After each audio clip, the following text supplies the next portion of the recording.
شروع اللہ کے نام سے جو سب پر مہربان ہے۔ حضرت معاذ رضی اللہ عنہ بیان کرتے ہیں، میں نے عرض کیا اللہ کے رسول، مجھے کوئی ایسا عمل بتائیں جو مجھے جنت میں داخل کر دے اور جہنم سے دور کر دے۔ آپ صلی اللہ علیہ وسلم نے فرمایا، تم نے ایک بہت بڑی بات کے متعلق پوچھا ہے، لیکن وہ ایسے شخص کے لیے آسان ہے جس پر اللہ تعالیٰ اسے آسان نہ بنا دے۔ تم اللہ کی عبادت کرو اور اس کے ساتھ کسی کو شریک نہ بناؤ، نماز قائم کرو، زکوٰۃ ادا کرو، رمضان کے روزے رکھو اور بیت اللہ کا حج کرو۔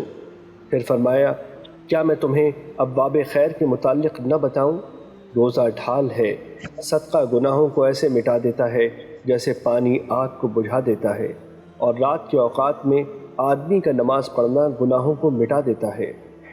پھر آپ نے سورہ سجدہ کی آیت تلاوت فرمائی۔ ترجمہ: ان کے پہلو بستروں سے دور رہتے ہیں، حتیٰ کہ آپ نے وہ عمل کیا کرتے تھے تک تلاوت مکمل فرمائی۔ پھر آپ صلی اللہ علیہ وسلم نے فرمایا، کیا میں تمہیں دین کی بنیاد، اس کے ستون اور اس کی چوٹی کے متعلق نہ بتاؤں؟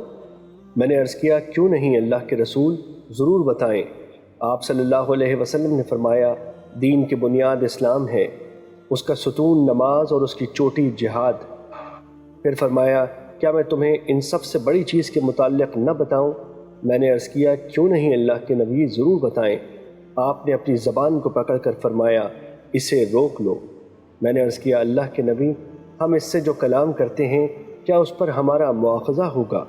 آپ صلی اللہ علیہ وسلم نے فرمایا، معاذ، تیری ماں تجھے گم پائے، لوگوں کو ان کی زبانوں کی کاٹ ہی ان کے چہروں یا نتنوں کے بل جہنم میں گرائے گی۔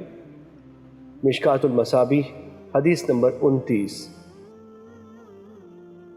اللہ تعالیٰ ہمیں ان احادیث مبارکہ پر عمل کرنے اور اپنی زندگیوں کو سنوارنے کی توفیق عطا فرمائے۔